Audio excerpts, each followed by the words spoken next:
¿Hay más profes?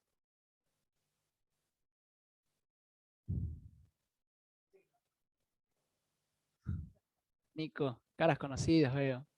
Caras conocidas, profes.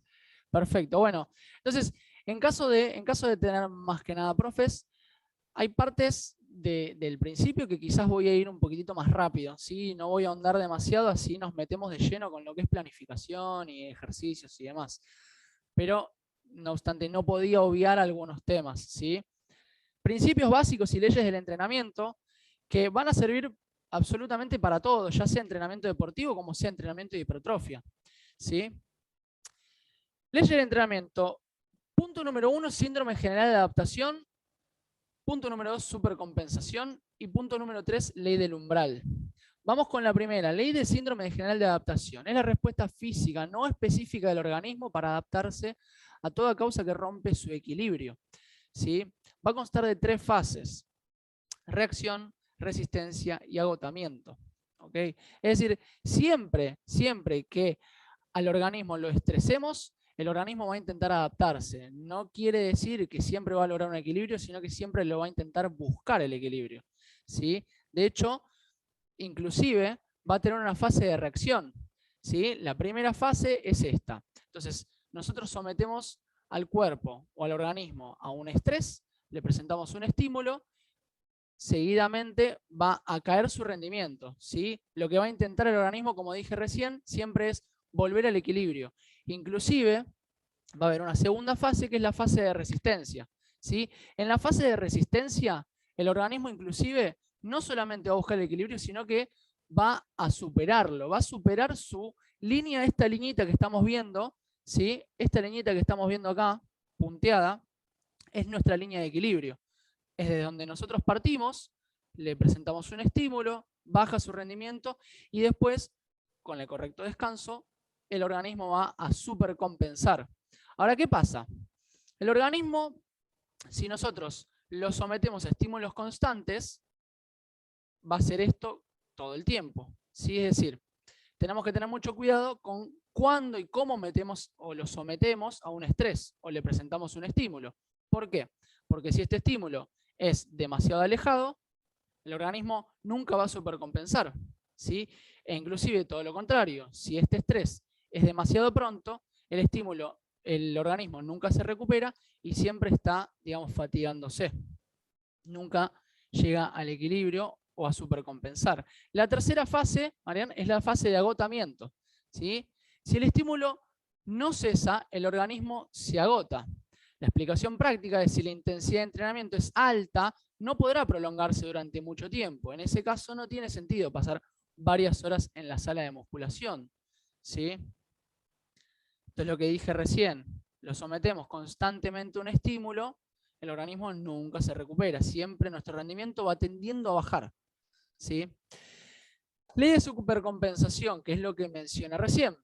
Respuesta física, Marian, al organismo cuando éste acumula niveles de potencial de trabajo superiores a los iniciales. Esto es lo ideal.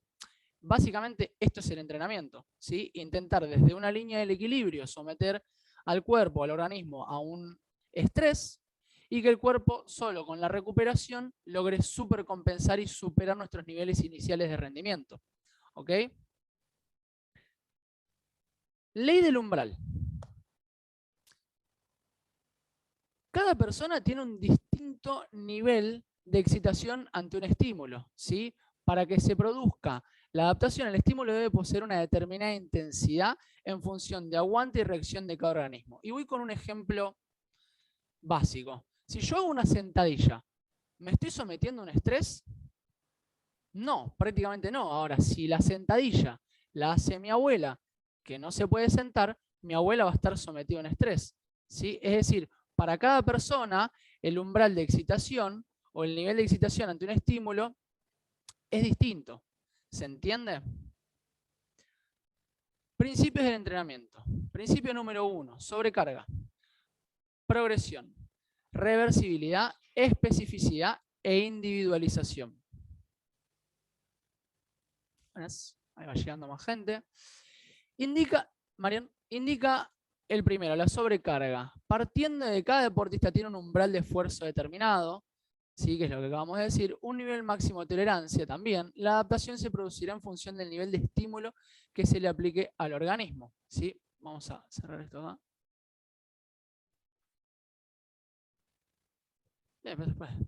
Estímulos inferiores al umbral no tienen ningún efecto. Estímulos débiles por encima del umbral mantienen el nivel de función. Estímulos fuertes son los óptimos, inician cambios fisiológicos y morfológicos, y estímulos demasiado fuertes producen daños funcionales. ¿Sí? ¿Qué quiere decir? Nosotros en una planificación de entrenamiento no siempre vamos a someter al cuerpo a un estímulo fuerte. Hay cargas que son de mantenimiento, ¿sí? Hay cargas que quizás las planificamos mal y son demasiado bajas. Esa es la idea de justamente ir entrenando al atleta o a la persona que estamos entrenando, ¿sí? Ir viendo cuál es su nivel de umbral. ¿Ok? Principio de progresión. La elevación gradual de cargas de entrenamiento, el aumento del volumen y la intensidad de los ejercicios de entrenamiento, la complejidad de los movimientos y el crecimiento de nivel. Acá doy un ejemplo bastante sencillo de cómo, por ejemplo, progresar una sentadilla. Partir desde, en vez de una sentadilla, una sentadilla goblet y pasar después a la barra. ¿Okay? No solamente es en la intensidad, sino en la complejidad del ejercicio. Vamos a también a progresar en la carga. Si nosotros un día aplicamos 20 kilos, otro día aplicamos 30 kilos, otro día aplicamos 40 kilos, vamos a ir progresando en la carga. ¿Ok? Principio de reversibilidad. Esto es lo que mencioné recientemente sobre cuando nosotros le aplicamos un estímulo o un estrés al organismo. ¿Ok? Si nosotros no seguimos aplicando el estrés, el cuerpo va a supercompensar, pero después vuelve a los niveles iniciales. ¿Ok? Esto es, a mí me hace acordar mucho cuando la gente me dice, no, le pregunto cuando viene al gimnasio, ¿vos entrenás? Me dice, sí, juego al fútbol los fines de semana con mis amigos. No estás entrenando, estás haciendo en todo caso actividad física. ¿Pero por qué? Porque nunca va a lograr una supercompensación. Lo está haciendo una vez por semana, estímulos. A ver, vamos a hacer una pausa porque hay gente que no se está pudiendo conectar. Denos unos minutitos. Bien. Los últimos dos principios son el principio de especificidad, que básicamente es quiero ganar fuerza, entreno la fuerza. Quiero ganar velocidad, entreno velocidad. Quiero ganar resistencia, entreno resistencia. Es decir, yo tengo que entrenar acorde al objetivo que estoy persiguiendo. Y el último es el principio de individualización. Acá es cuando digo que entrenar es arte, ¿sí? Porque es encontrar qué es lo que esa persona necesita. ¿Ok? No es aplicar lo mismo para todas las personas, ¿sí? Sino simplemente decir, bueno, a ver, esta persona, ¿de dónde viene? ¿Viene entrenando? ¿Viene bien comido? ¿Viene bien dormido, descansado, lo que sea? Bien, ajusto las cargas en función de esa persona, ¿ok? Y en función de sus objetivos. Ahora bien, ¿de qué está compuesto el músculo básicamente? El músculo está compuesto por fascículos. Dentro de esos fascículos tenemos fibras y dentro de la fibra tenemos miofibrillas. ¿Sí? Las miofibrillas son sarcómeros, es la mínima unidad contráctil del músculo y es lo que estamos buscando aumentar cuando hablamos de hipertrofia. Cuando hablamos de hipertrofia hablamos de aumentar la cantidad de sarcómeros. ¿Sí? Es decir, no solamente es aumentar el sarcolema, ¿sí? Es decir, todas las organelas que tenemos, las mitocondrias o los depósitos de glucógeno y demás, sino en realidad lo primero que estamos buscando es aumentar la cantidad de sarcómeros. ¿Sí? Ahora, reclutamiento de fibras musculares. El reclutamiento de fibras musculares es el primer principio que nosotros tenemos que analizar a la hora de hablar de la fuerza. ¿Sí? Las fibras musculares per se no se contraen, sino que ante un estímulo, las neuronas envían un impulso nervioso y estas, por ende, se contraen. ¿Ok? Entonces, toda fibra muscular depende de la neurona de la que la inerva. Si una neurona inerva un número determinado de fibras musculares y esto es denominado unidad motora. ¿Sí? Ahora, tenemos distintos tipos de fibras musculares.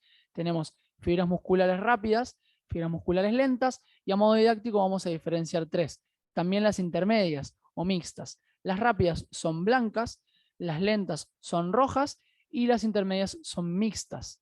Cada una va a tener distintos, es decir, no va a tener distintas funciones, simplemente que va a funcionar de una manera distinta. Las fibras blancas son más grandes, en realidad la unidad motora inclusive es más grande que las fibras lentas. Las fibras lentas son más pequeñas, más resistentes, ¿sí? Y por ende la unidad motora también va a ser más pequeña.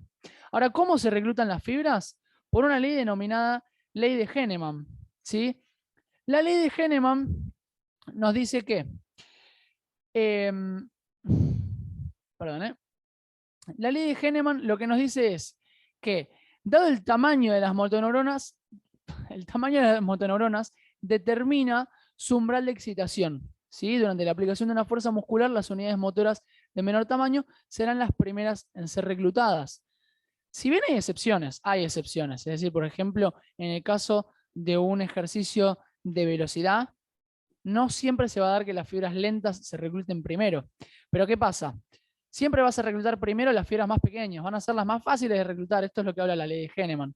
¿Sí? Después se van a ir reclutando las mixtas y después se van a ir reclutando las fibras rápidas. Ahora, ¿qué pasa? Ojo con esto. ¿Por qué? Cuando nosotros hacemos un ejercicio de fuerza, siempre hablamos de fuerza máxima, vamos a querer reclutar la mayor cantidad de fibras posibles. ¿Sí? Esto es, vamos a un ejemplo concreto. Se me queda el auto sin batería. ¿Qué es lo primero que hago? Llamar a toda persona que esté alrededor y decirle vení, empuja conmigo. ¿Por qué? Cuantas más personas, más fuerza vamos a poder hacer. Esto mismo pasa con las fibras. Ahí no es tan selectivo. Ahí cuando hablamos de fuerza máxima es reclutar la mayor cantidad de fibras posibles. Ahora, ¿qué es lo que pasa? Una persona, ¿sí? Una persona que no viene entrenando, probablemente esto no lo tenga desarrollado. De hecho, seguramente no lo tenga desarrollado, ¿sí? Cuando hablamos de ejercicios de intensidad máxima, estamos hablando de que intentamos, como dije, reclutar la mayor cantidad de fibras posibles, es decir, que haya una buena sincronización entre las fibras para poder trabajar todas en conjunto, pero no solamente intramuscular, es decir, no solamente las fibras, sino que también intermuscular, ¿sí? Vamos a lo que son los músculos agonistas y antagonistas. El ejemplo más concreto es como muestro en la filmina, es el bíceps y el tríceps. Cuando el bíceps se contrae, el tríceps se relaja. Esto es como si dijéramos, estamos haciendo una cinchada y los dos equipos están tirando en direcciones opuestas a la misma intensidad. No hay movimiento posible. Si el bíceps y el tríceps se contrajeran a la vez, no habría movimiento posible. Entonces, hay un reflejo que se llama reflejo de inhibición recíproca, que es que las neuronas envían una señal y dicen, bueno, cuando el bíceps se contrae, para permitir el movimiento, el tríceps se relaja. Entonces, ¿qué pasa? Una persona que no viene entrenando, ¿sí? Probablemente lo pongamos a hacer algún ejercicio y contrae todos los músculos a la vez, porque no tiene la técnica para poder realizar ese ejercicio. Entonces, a lo largo de las semanas, va a ganar mucha fuerza, no porque aumenta el volumen del músculo, es decir, no porque aumenta su sección transversal, no hipertrofia, sino que lo que hace es adaptar, es decir, mejorar su capacidad neural. Es decir, la capacidad de reclutar la mayor cantidad de fibras en el menor tiempo posible y además contraer el músculo que tiene que contraer y relajar el que tiene que relajar. ¿Sí?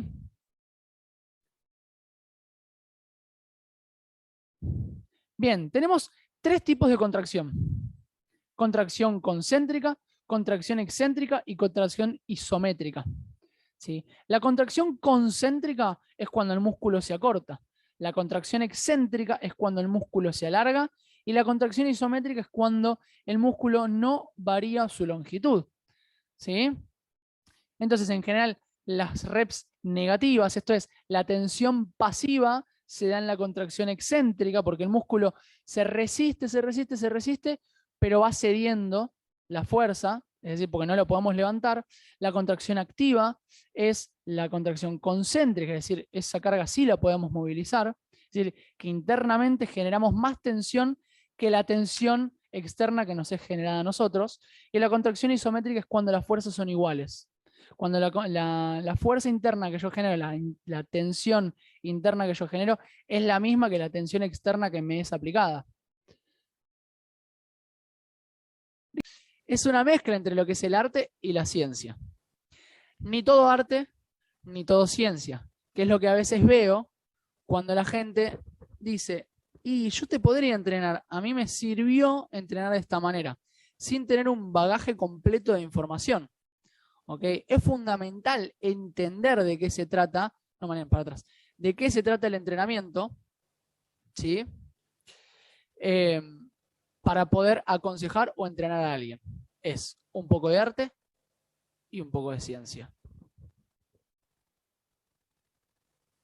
¿Cuáles son las aristas que nosotros tenemos en el entrenamiento y que son fundamentales? Porque no es solamente el trabajo que hace el entrenador ni el trabajo que hacemos en el gimnasio. Es una mezcla entre todas estas cosas. A mí a veces la gente me dice, no entiendo cómo es que no puedo mejorar. Y yo les pregunto, ¿y qué estás comiendo? ¿Estás durmiendo 8 horas? A lo mejor hay gente, o tengo demasiada gente, que viene al gimnasio, sale de laburar todo el día, quizás se pelea con su pareja, lo que sea, y la verdad es que es una persona que está súper estresada, los niveles de cortisol están demasiado elevados. El cortisol es una hormona del estrés, propia del estrés, y que va muy en contra, es decir, hace un nivel opuesto al de la testosterona, que es la hormona que nosotros queremos estimular para que tengamos crecimiento muscular, ¿sí? Lo mismo pasa con el descanso y lo mismo pasa con la pobre nutrición. Si nosotros no tenemos un superávit calórico, es decir, que consumimos más calorías de las que vamos a gastar, muy difícilmente podamos hipertrofiar.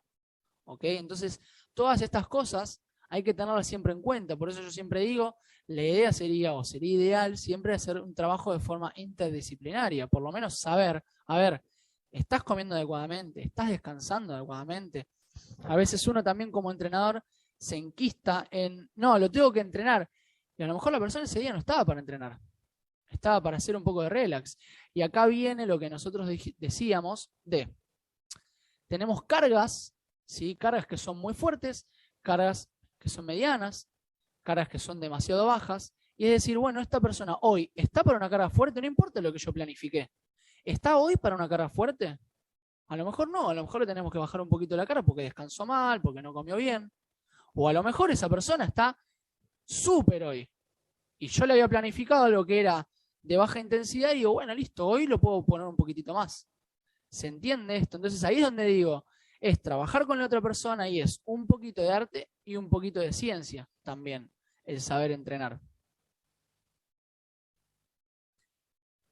Vamos a lo que es la hipertrofia per se. ¿Sí? Como yo dije recientemente, es el aumento de la sección transversal del músculo. A grandes rasgos, es una respuesta para tolerar las cargas que yo le aplico al cuerpo. ¿Ok? Que es lo que dije recién. Nosotros le aplicamos una carga y la idea es que el cuerpo, con una adecuada recuperación, supercompense y aumente los niveles iniciales de rendimiento. ¿Sí? Vamos a tener tres mecanismos en el cuerpo que generan hipertrofia. Uno es la tensión mecánica, otro es el estrés metabólico y otro es el daño muscular. La tensión mecánica tiene que ver con esto que dije recién, ¿sí? Nosotros le aplicamos una carga externa al cuerpo y el cuerpo responde generando una carga interna, ¿sí? Para poder movilizar esa carga que le aplicamos. A medida que la carga sea más elevada, mayor tensión mecánica vamos a tener, ¿sí? Estamos hablando de que para hipertrofia se busca una tensión mecánica que sea entre el 65 y el 85% de una repetición máxima. Es decir, si yo pudiera movilizar una única vez, 100, es un ejemplo, 100 kilos de pecho plano, estamos hablando de trabajar con 65, 85 kilos de pecho plano. Ahora, atentos con esto porque esta es la otra parte que digo que es un poco de arte, un poco de ciencia. También la persona va a ir modificando a medida que vaya entrenando su repetición máxima, ¿sí? Así que hablar de porcentajes y de RM a veces puede ser un poquitito confuso o un poquito complicado de realizar. ¿Por qué? Porque también tenemos una RM del día. La persona, como les dije recién, viene sin comer, sin dormir, sin descansar, todo peleado. Y bueno, su RM ese día muy probablemente no sea 100 kilos. ¿Se entiende? Entonces nosotros decimos, bueno, no, hoy tenés que trabajar con el 85%. Le pones 85 kilos arriba del pecho y lo vas a desnucar. ¿Se entiende? Entonces, esto es trabajar acorde a la persona. ¿Ok? Y esto es lo que digo de correcta combinación entre tensión pasiva y tensión activa. ¿Por qué? No solamente vamos a generar mucha tensión mecánica cuando la carga se está movilizando, sino que vamos a ir generando tensión mecánica cuando la carga quizás no se moviliza, ¿sí? Entonces, ojo, porque es una RM, pero no solamente RM concéntrica, porque también tenemos una RM excéntrica. Si la persona puede movilizar 100 kilos, quiere decir que eso es su RM concéntrica, lo que está pudiendo movilizar. Ahora, probablemente esa persona pueda resistir una carga de 105 kilos, quizás hasta 110 kilos, va a depender de su nivel de entrenabilidad, ¿sí? Entonces es una correcta combinación entre tensión pasiva y tensión activa. No siempre vamos a hacer todos trabajos donde nosotros podamos movilizar la carga, ¿sí? Ahora, la otra parte, el estrés metabólico. El estrés metabólico es la acumulación de metabolitos que se da en la fibra muscular, que son los metabolitos. No me voy a introducir demasiado en el tema fisiológico de qué es el lactato, ¿sí? De qué son los iones de hidrógeno y demás, el fosfato, sino simplemente entender cómo es que se trabaja el estrés metabólico, ¿sí? O de dónde viene.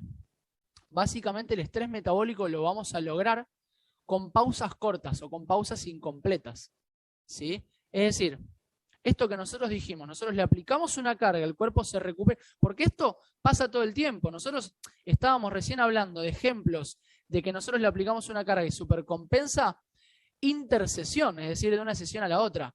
Esto se da todo el tiempo, se da intrasesión también. O sea, vos haces una serie de press de banca, descansás y de nuevo estás generando eso. O sea, por eso estás descansando, ¿sí? Para que el cuerpo pueda volver a sus niveles iniciales, ¿sí? Entonces, cuando nosotros le aplicamos demasiada carga y vimos recién en la fase de reacción que el cuerpo, su nivel de equilibrio iba cada vez para abajo, bueno, eso mismo estamos haciendo cuando generamos estrés metabólico. ¿Qué pasa con el estrés metabólico? ¿Qué pasa cuando se acumulan estos metabolitos? Es que se desencadena una respuesta en el músculo que hace que cada vez se generen más sarcómeros para tolerar esa carga, ¿sí? Ahora, por último tenemos el daño muscular. A ver, básicamente, imaginémonos cuando nosotros nos lastimamos y se nos hace una ampolla, ¿sí? Nosotros nos lastimamos, se nos hace una ampolla que recubre, se llena de líquido abajo, ¿sí? Es decir, se genera un proceso inflamatorio. ¿Para qué? Para que por debajo nos salga una capa de piel más resistente. Eso pasa constantemente, todo el tiempo en el cuerpo, y en el músculo no es una excepción. En el músculo pasa exactamente lo mismo. Nosotros tenemos fibras musculares. Si nosotros con la tensión rompemos fibras musculares, va a pasar exactamente eso. Se va a generar un proceso inflamatorio, ¿sí? Probablemente un proceso inflamatorio agudo. Muchas veces nos vamos que nos vamos así todos congestionados. Eso tiene que ver con la sangre que va llegando al músculo. La sangre va llevando nutrientes, va llevando oxígeno, ¿sí? Y va buscando reparar el daño que nosotros le hacemos. Lógicamente, cuantas más fibras nosotros dañemos, más fibras se van a recuperar. Ojo, pues tampoco podemos romperlo todo, porque si nosotros hacemos una carga, como vimos recién, una carga excesiva, el cuerpo no adapta. Entonces ahí está la parte de arte de decir, bueno, esta persona, ¿qué carga le aplico? ¿Se entiende? Entonces, esto está estrechamente relacionado al daño muscular con la fase excéntrica. Ya después lo vamos a ver cuando veamos los ejercicios. Los ejercicios que tienen mayor fase excéntrica son los que generan mayor daño muscular, ¿ok? Y también está estrechamente relacionado con el dolor que a mí me genera, el llamado DOMS, el dolor posterior al ejercicio que se da entre 24 y 72 horas después. Tiene que ver mucho con la carga excéntrica que nosotros le aplicamos al cuerpo, ¿sí? Ahora, y la pregunta, ¿siempre hace falta que haya dolor cuando nosotros entrenamos? Es decir, muchas veces la gente me dice, ay, la peor de todas, ¿dónde me tiene que doler este ejercicio? Y yo me agarro la cabeza cuando me dice, ¿dónde me tiene que doler este ejercicio? Porque la gente automáticamente asocia entrenar con dolor, con sufrimiento. Y la gente no debería asociar entrenar con sufrir. ¿Sí? No siempre tiene que doler, no siempre me tengo que ir cagado a palos, no siempre, ¿sí? Pero más allá de eso va a seguir habiendo daño muscular a medida que nosotros vayamos entrenando. Lo que pasa es que a medida que nosotros vayamos entrenando, va a aumentar nuestro umbral de dolor primeramente, ¿sí? Entonces, quizás nosotros dañamos el músculo, pero ya no lo sentimos tanto, ¿sí? Entonces a la gente siempre hay que tratar de bajarle, decirle, porque muchas veces me pasa de que no vienen o no vuelven porque dicen, no, porque me fui, me dolió todo, qué sé yo. Bueno, sí, es normal el dolor, pero una de las adaptaciones que vamos a tener, y quizás en el corto plazo, va a ser que no genere más dolor o que no lo sintamos de esa manera, ¿sí? Más allá de que no siempre le vamos a aplicar una carga alta. Ahora, esto es importante, ¿sí? Nosotros hablamos de la tensión mecánica, hablamos del estrés metabólico y el daño muscular. Entonces uno diría, bueno, cuanto más tiempo bajo tensión yo paso, mayores son las adaptaciones. Ojo, esto no siempre se da así. No siempre se da así. La realidad es, y hay que en realidad dividirlo, ¿sí? A ver, si yo me pongo a hacer una sentadilla y bajo lento, lento, lento, lento, y estoy mucho tiempo bajo una tensión alta, creería que estoy, primero, generando mucha tensión, ¿sí? Y por otro lado, generando mucho estrés metabólico, ¿ok? Pero ¿qué pasa? Es más importante, lo que comprobaron en esta investigación, en este estudio, es que es más importante el volumen total de trabajo que el volumen intraserie, inclusive, intraserie. A ver, es lo mismo hacer 15 repeticiones que en tiempo bajo tensión, ¿no? Hacer 15 repeticiones que hacer una sola repetición lo más lento posible. Bueno, al final se dieron cuenta de que sí, de que nosotros, si le aplicamos un alto volumen de trabajo intersesión, va a generar las mismas adaptaciones. ¿Sí? Ahora, segundito. Igual, ¿no? ¿Todo bien? Ahora, la única diferencia... Deme un segundito, por favor. ¿Ustedes tienen audio? ¿O me escuchan bien?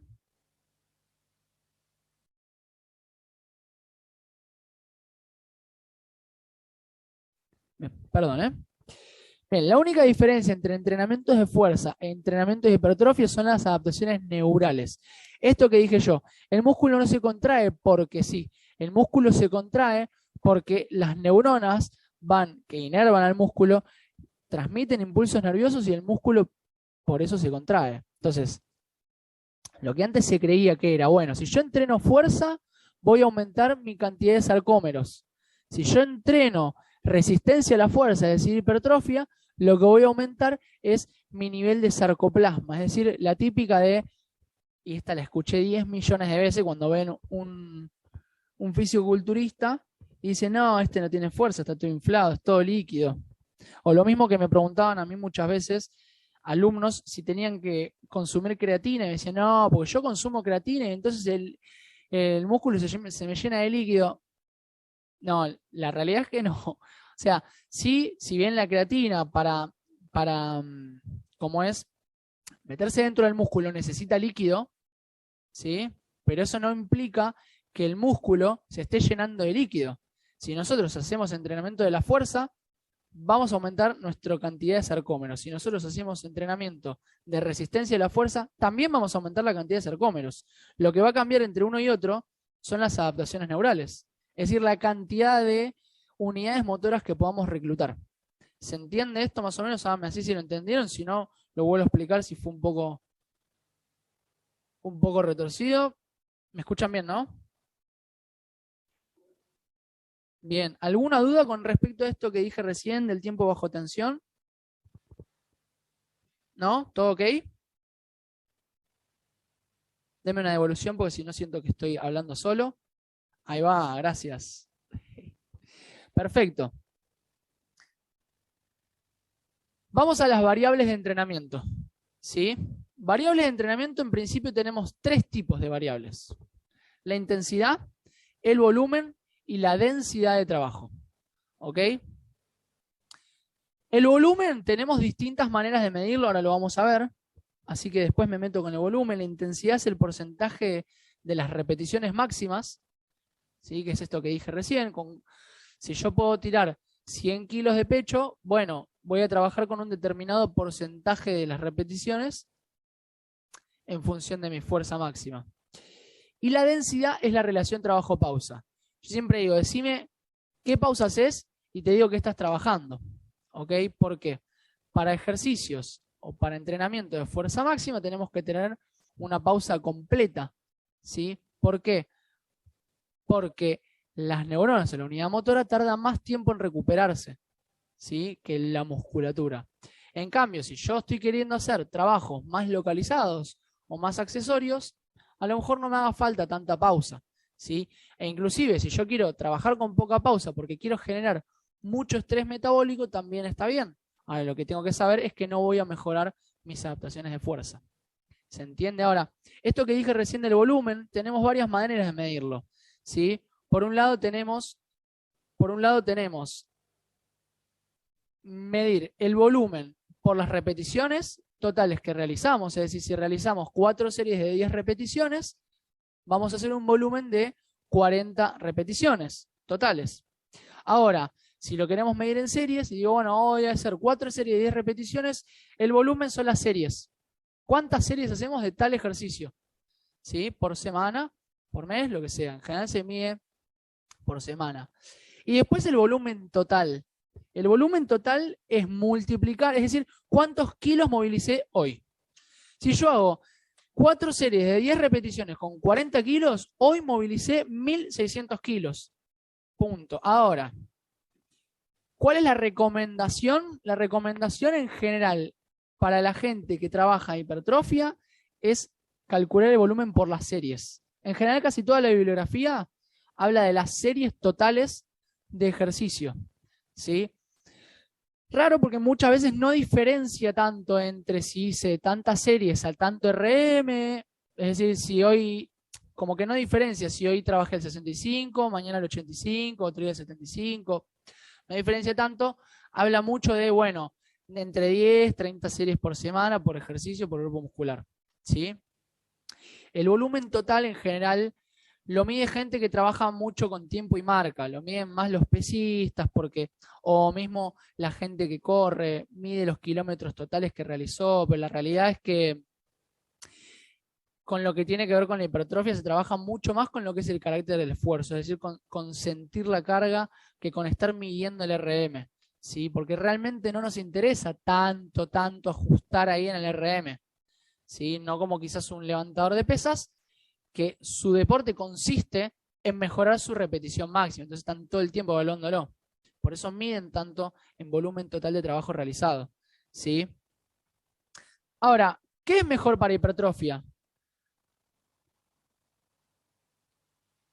¿Trabajar muchas repeticiones con poco peso o pocas repeticiones con mucho peso? ¿Qué es mejor trabajar?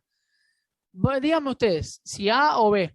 Vamos a jugar un poquitito para que no sea tan algo monótono de mí hablando. ¿Sí? ¿Qué creen que es mejor entonces? ¿Trabajar con mucho peso y pocas repes o con poco peso y muchas repes? Más que nada en función de lo que estuve hablando. ¿Sí? Díganme si A o B. 1 o 2. Ah, pueden habilitar el micrófono y hablar. Real. Que estén tímidos y no estén hablando. La realidad es que los dos protocolos son útiles para conseguir hipertrofia, que es esto que vengo hablando recién. Mucho peso, reps media. Bien. Ahí se quedó como en la tibieza, ahí en el medio, perfecto. La realidad es que sí, es decir, los dos protocolos, porque por un lado queremos generar mucha tensión mecánica, pero por otro lado también queremos generar mucho estrés metabólico y mucho daño muscular, ¿sí? Entonces, el trabajo también tiene que ser prolongado, ¿ok? 1 a 6 reps. 1 a 6 reps nos va a ayudar a ganar fuerza para trabajar con cargas más pesadas en la etapa de muchas reps, y 6 a 12, 15 reps es para romper mucha fibra, ¿sí? La cual al reponerse aumenta su tamaño para aumentar la carga de trabajo, y esto que dije recién, tensión mecánica, estrés metabólico, daño muscular, son los que van a generar hipertrofia. ¿Sí? Y si no, pregúntenle a Ronnie Coleman, que tiraba más que quizás un powerlifter. ¿Sí? 360 kilos de sentadilla y el tipo era físico-culturista. Obviemos que hoy está todo roto, pero de todas maneras, obviemos que hoy está todo roto, pero de todas maneras y rompió todos los récords en físico-culturismo, ¿sí? 8 veces ganó. Seguidos. Una cosa de locos. ¿Sí? Nothing but a peanut, decía él. ¿Cuáles son las otras variables del entrenamiento? Más allá de la densidad, el volumen y la intensidad. La frecuencia, la frecuencia con la que trabajamos, ¿sí? Un grupo muscular, es decir, se calcula o recomiendan entre 10 y 30 series. ¿Es recomendable combinar ambas? Sí, la respuesta es sí, es recomendable combinar ambas. Después lo vamos a ver cuando veamos metodologías de entrenamiento, pero sí, quizás en un principio meter siempre tensión mecánica y después al final podemos terminar con ejercicios de daño muscular o de estrés metabólico. Ya después lo vamos a ver, pero está buenísima la pregunta, porque de hecho sí, se combinan ambas. No es que solamente hacemos una. Buenísimo. Entonces, entre 10 a 30 series por grupo muscular por semana y 2 a 3 estímulos semanales es lo que recomiendan en general. Por grupo muscular no quiere decir que yo voy a entrenar 2 o 3 veces por semana, sino que voy a tocar ese grupo muscular 2 o 3 veces por semana. ¿Sí? Por otro lado, la selección de los ejercicios. Ejercicios generales, intermedios, localizados, dónde los pongo, los podemos dividir por patrones de movimiento. ¿Sí? Todo eso es la parte de arte que les digo que hay que combinar con la ciencia. ¿Sí? Reconocer primero los ejercicios y después saber dónde los aplico, dónde los pongo. ¿Sí? Que es esto que digo, el orden de los ejercicios. ¿Sí? Los primeros ejercicios de la rutina son los que van a sufrir mayores mejoras. Así que siempre hay que organizarlos según los objetivos. De todas maneras, la realidad es que uno nunca va a poner ejercicios de daño muscular y por último, ejercicios de tensión mecánica. Es decir, nunca vas a poner los finalizadores o los ejercicios localizados primero y los ejercicios de fuerza o para aumentar la fuerza después. No va a tener ningún sentido porque vamos a llegar fatigados. Con lo cual, o bien, como bien dijeron ahí, Ezequiel, aplico primero los de tensión mecánica y después los de daño muscular o hago todo daño muscular y listo. ¿Se entiende? Después, por último, la velocidad de ejecución. Un poco tiene que ver con esto que dijimos recién del tiempo bajo tensión. ¿Sí? La velocidad de ejecución, repeticiones más lentas, pareciera que tienen similares efectos, ¿sí? A las repeticiones más rápidas. Ahora, debemos hacer mucho énfasis en controlar las contracciones excéntricas. Es como la palabra clave en hipertrofia es las contracciones excéntricas. No quiere decir que todas las veces vamos a estar haciendo todas reps negativas, pero sí que es una variable a tener en cuenta cuando nosotros trabajamos hipertrofia. Vamos a ir con anatomía y ejercicios. Región deltoidea. Voy a tratar de ir como más o menos pasando un poquito rápido. Voy a dar algunos ejemplos de ejercicio porque si no la verdad que tenía que hacer un PowerPoint de 710. ¿Qué? No pasa nada porque están bastante graficados y no... sí, trae de último una barra corta y los muestro, no pasa nada. Los dividí, digamos, por regiones y cité algunos ejemplos de ejercicios. No absolutamente todos, después en todo caso los veremos. ¿Sí? Pero la realidad es que ejercicios, digamos que de sobra. Simplemente nos basta a nosotros con entender los patrones de movimiento, ¿sí? Y los vectores de movimiento para entender qué músculo estamos trabajando. Por más que igualmente en el anexo, gracias ese, por más que en el anexo nosotros tenemos región por región y movimiento por movimiento, qué músculos actúan, ¿sí? Vamos con el primer ejercicio que es el press de hombros, los voy a mostrar. ¿Sí? El press de hombros lo hacemos por delante. Yo en general no recomiendo hacerlo por detrás, ¿sí? Porque tenemos una rotación externa, una abducción del hombro. No está muy bueno para la posición del acromion e inclusive puede pinzar un poquitito, ¿sí? Sobre todo si tenemos falta de movilidad. Entonces, En general siempre recomiendo hacerlo por delante. ¿Ok? No quiere decir que sea para todas las personas, pero en la gran mayoría sí lo recomiendo. Entonces el press de hombro es aquí, por delante. ¿Sí? Siempre tratando de meter la cabeza por delante de la barra. Acá, perdón, lo alejé un poco porque tengo el micrófono, pero siempre tratando de meter la cabeza y no terminarlo acá adelante. ¿Sí? No es la idea tampoco estar ahora corrigiendo cada uno de los ejercicios, veremos eso en algún otro momento, pero sí por lo menos mostrarlo. El press de hombro es lo mismo, lo podemos hacer con mancuernas. Los vuelos laterales, ¿sí? Para la región deltoidea. Los vuelos frontales, ahí en el ejemplo está con una sola mano. Vuelos posteriores, siempre manteniendo una posición erguida de la espalda, es decir, la estructura neutra, ¿sí? Con sus curvaturas normales. Y después por último los tirones al mentón. ¿Ok? A los tirones al mentón lo mismo. Ojo porque es una posición que puede ser un poquito molesta, ¿sí? Entonces yo generalmente no le aplico mucha carga. Región pectoral, los músculos pectorales, ¿sí? Pectoral mayor, pectoral menor. Press de banca, press plano, ¿sí? Press plano, acostado, en banco, tenemos también press inclinado, tenemos el press con mancuerna un poquito más abierto, después vamos a ver cuáles son las diferencias, por qué con mancuerna, por qué con barra, cuándo nos convendría hacerlo quizás con una polea. Aperturas en banco, fondos en paralelas y por último cruce de poleas, uno de los ejercicios favoritos míos para hacer pectoral, me parece alucinante. Región dorsal, dorsal ancho, ¿sí? Es un músculo muy denso, ocupa demasiado en la espalda, ¿sí? Tiene mucha fuerza inclusive, unidades motoras muy grandes, entonces genera demasiada tensión, ¿ok? El dorsal ancho.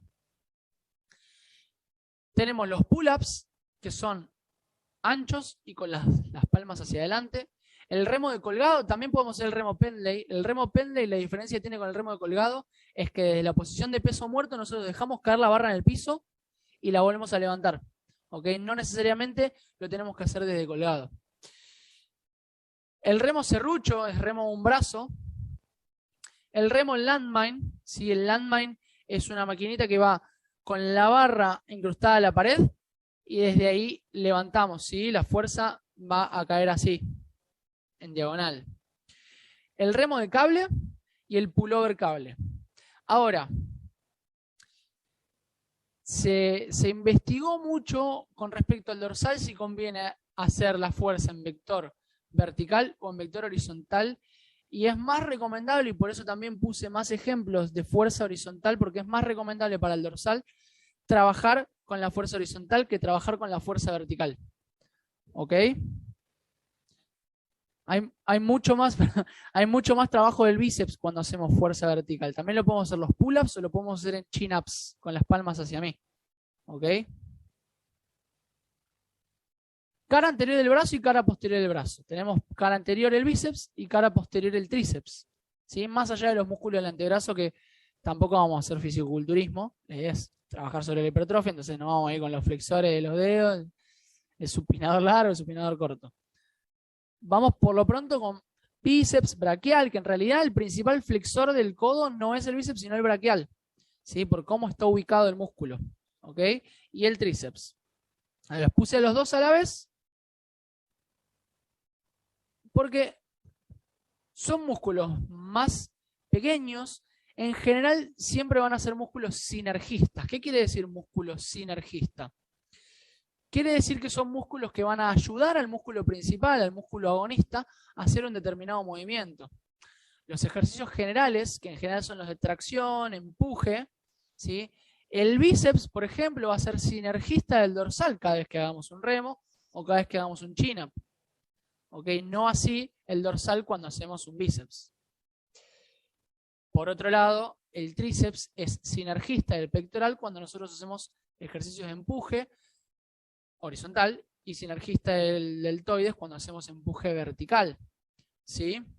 Entonces es como que un poco los pongo al final, los pongo juntos. No hay tanta variedad de ejercicios en ese caso, o sea, lo podemos hacer muy variado, pero en general siempre quedan en un segundo plano. Es decir, y esto es lo que dije recién, ¿Podemos combinar las cargas? Sí podemos combinar las cargas, pero en general no ponemos un ejercicio de bíceps al principio.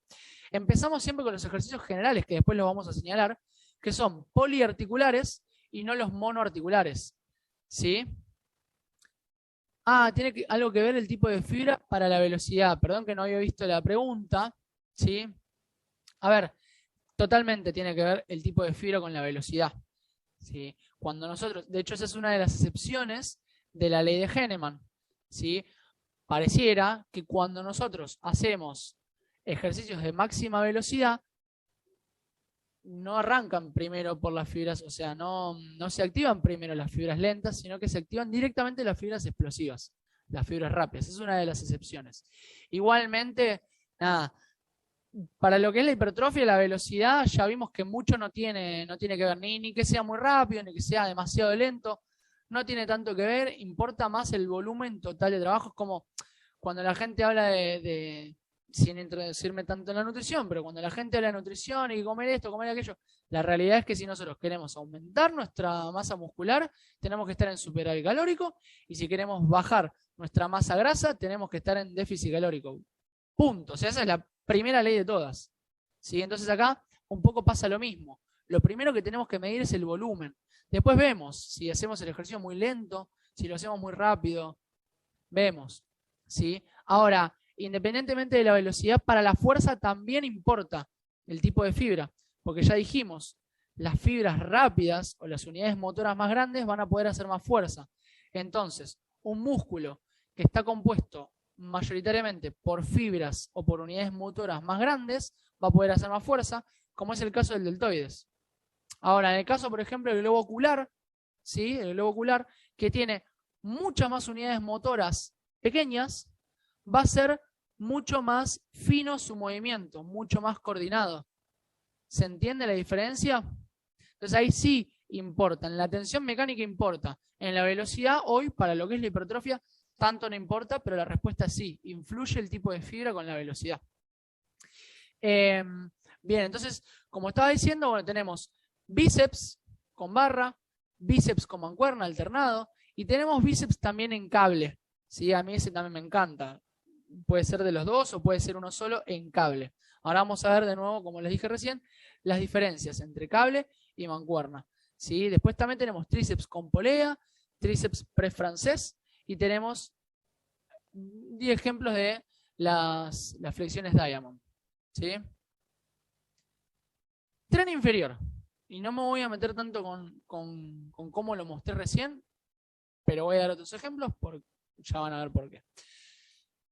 Tenemos grupos musculares más grandes y más pequeños. Si bien tenemos el sartorio, el tensor de la fascia lata y demás, la verdad es que cuando hablamos de flexor de cadera y extensor de rodilla o de cara anterior, hablamos del cuádriceps, el músculo más grande, el más denso. ¿Sí? Por el contrario, cuando hablamos de cadena posterior, hablamos de los isquiotibiales, que son un grupo de 3 músculos, ¿sí? Semitendinoso, semimembranoso y el bíceps crural. ¿Ok? Cara interna, o en el medio, están los aductores, que también, mayor, menor y medio. Y después, por último, tenemos el glúteo, un músculo muy grande, muy denso, inclusive sale muy para atrás el glúteo, si está bien hipertrofiado, obviamente, que también consta de 3, mayor, medio y menor el glúteo. Principal extensor de cadera, ahora vamos a ver.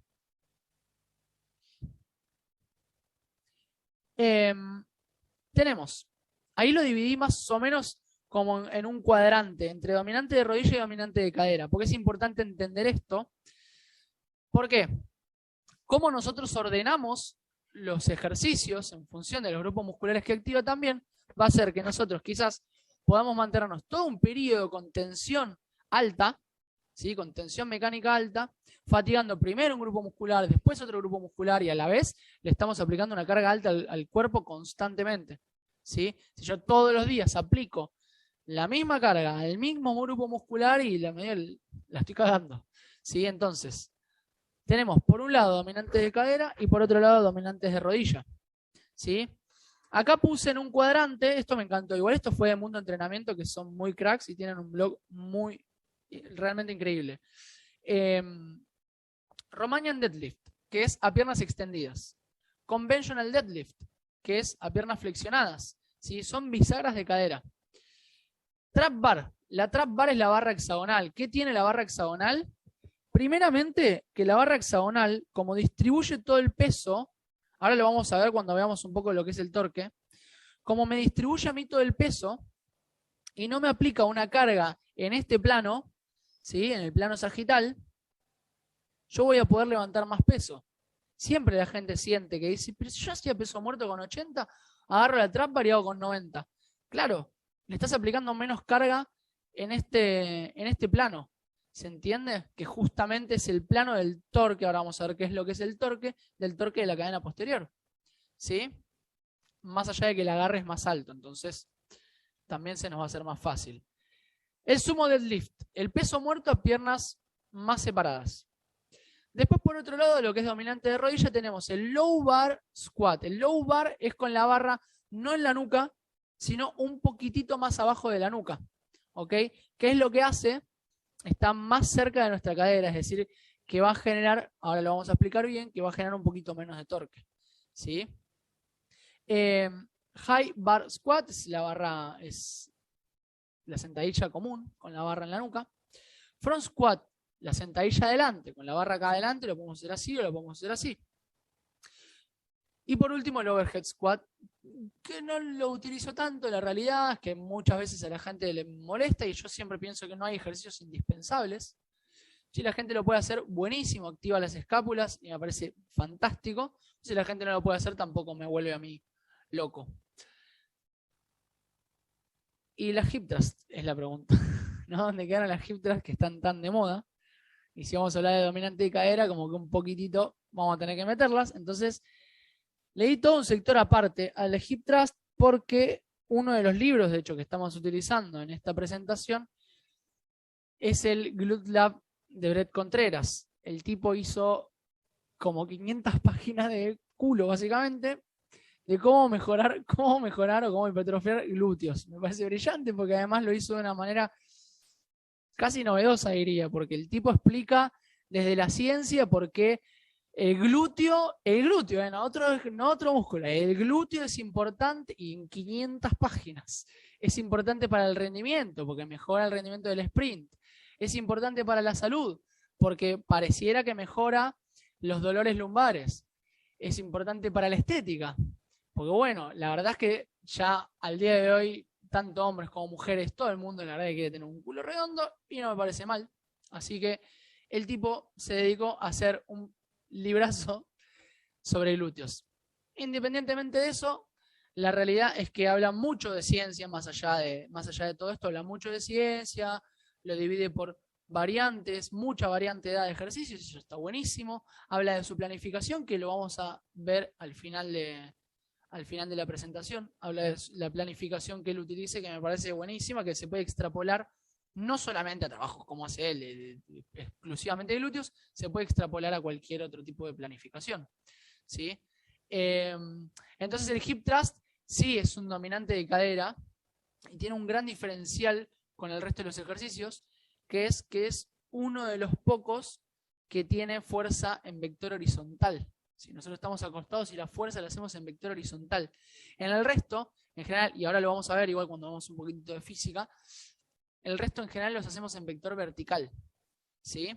Variantes del hip thrust es el puente de glúteo y demás, pero el hip thrust es el ejercicio más general. ¿Ok? Fíjense una diferencia, que siempre se habla de, bueno, la sentadilla para mejorar los... Esto obviamente también lo saqué del libro, pero siempre se habla de la sentadilla para mejorar el glúteo, ¿sí? El hip thrust es perfectamente combinable. ¿Por qué? Porque el pico de tensión que hay en la sentadilla es en la parte profunda, cuando el músculo está alargado. En cambio, el pico de tensión en el hip thrust es en la parte alta, cuando el músculo está acortado. O sea, esa es otra de las variables que nosotros tenemos que tener en cuenta. ¿Cuándo hace? Ahora no vamos a estar midiendo electromiográficamente, pero por lo menos lo tenemos en la bibliografía. ¿Cuándo hace pico de tensión? E ir combinando esas cosas.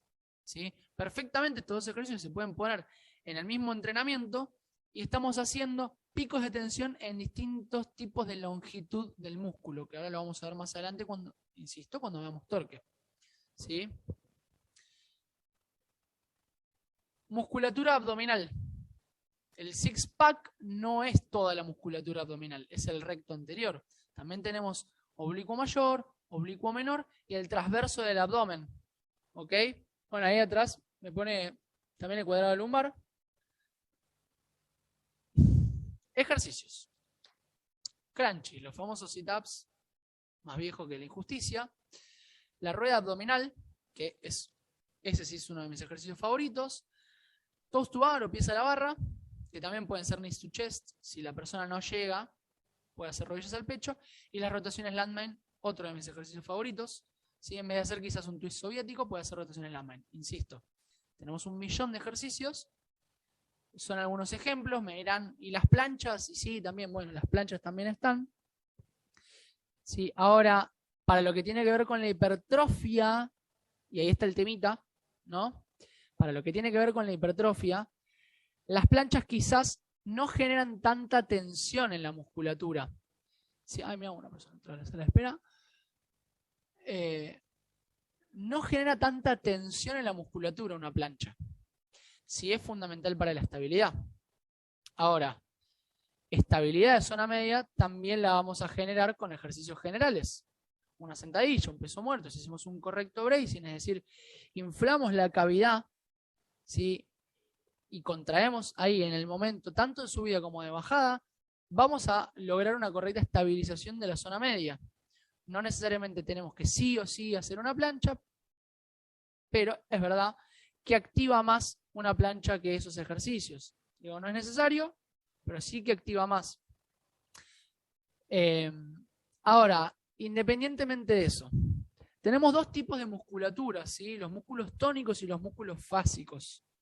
¿Ok? En este caso, la zona media son músculos tónicos, son músculos del tono muscular. El tono muscular es el estado de semicontracción de los músculos. A ver, yo diría que si estoy así estoy relajado, pero la realidad es que mi musculatura no está relajada. El hecho de que yo esté erguido es que mis músculos están en un estado de semitensión constante.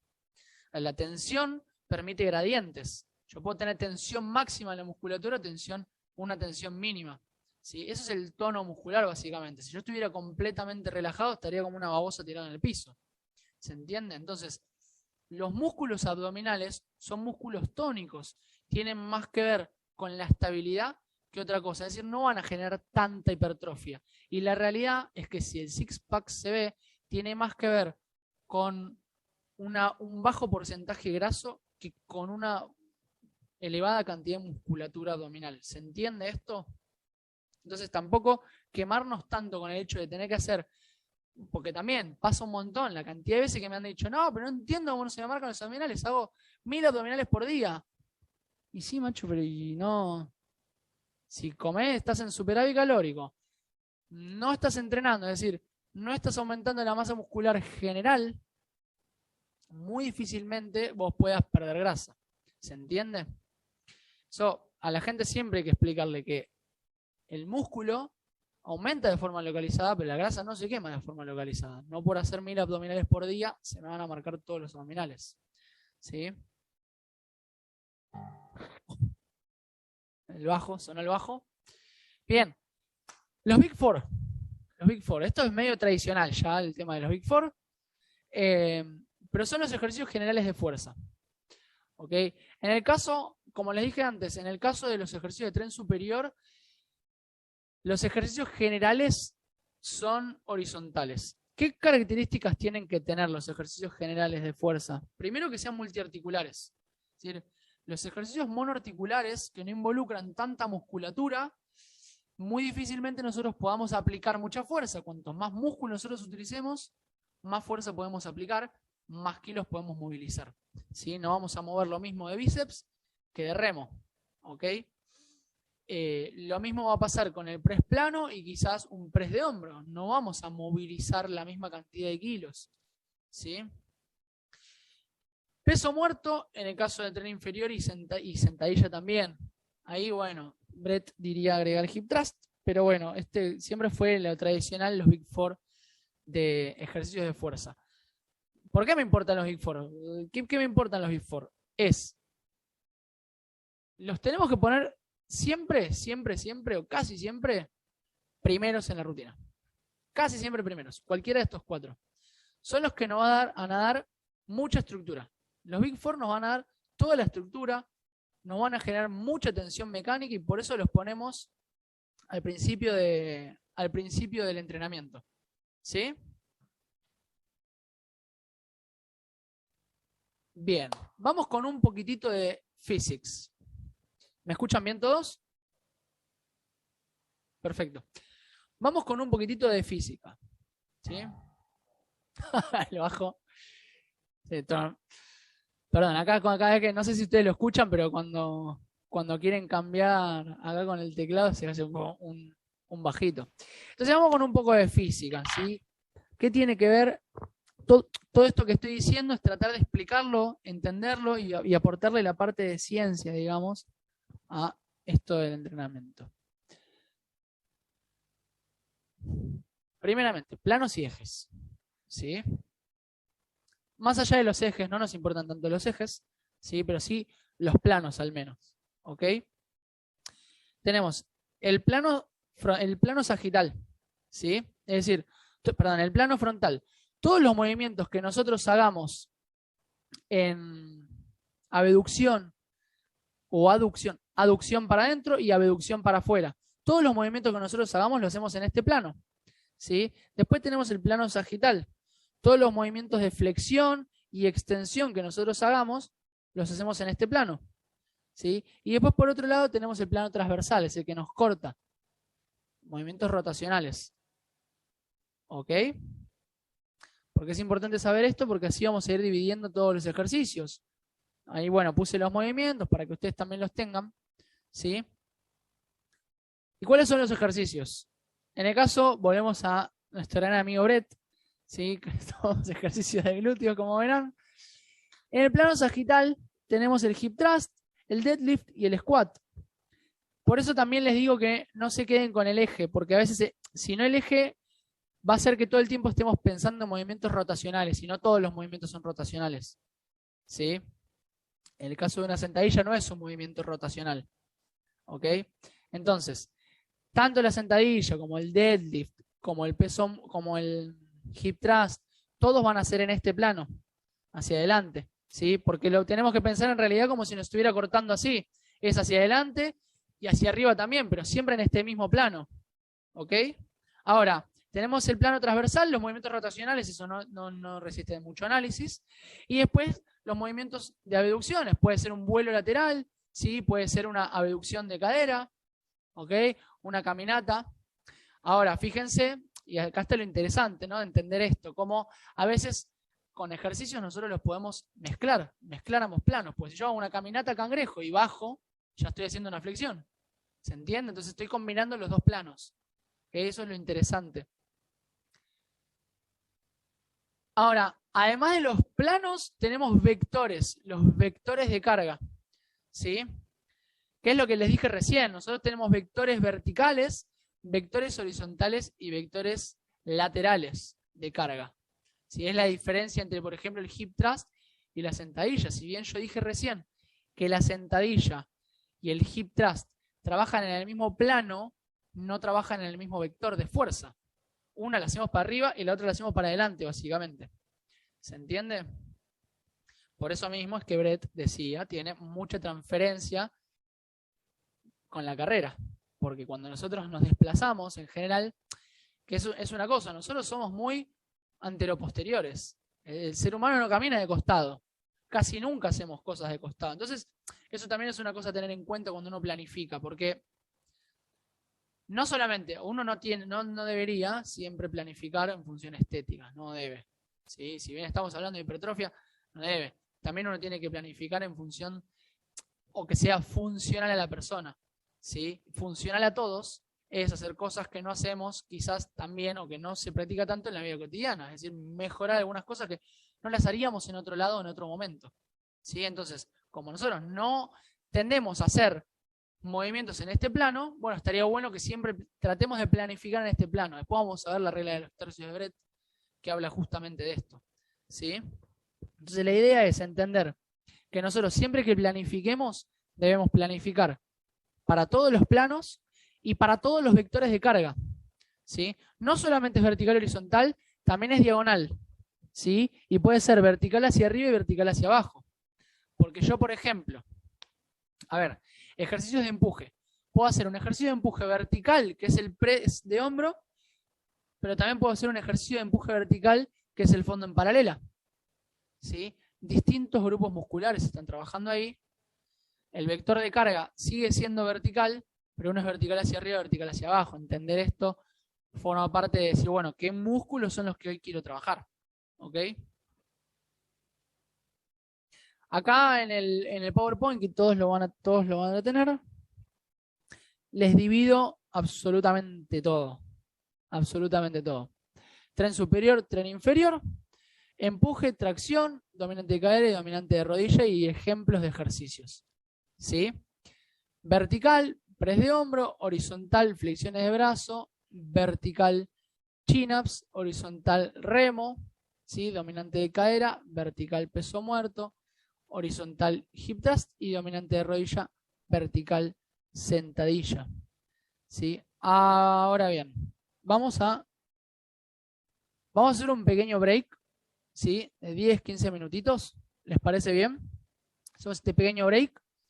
Ahora volvemos y hablo bien del torque para no quemar, porque ya venimos hablando demasiado y el torque a veces es medio intrincado de comprender, ¿sí? Así que cortamos un poquito, pueden ir a prepararse un café, veo que algunos están tomando un matecito y volvemos en 10 minutitos. ¿Dale?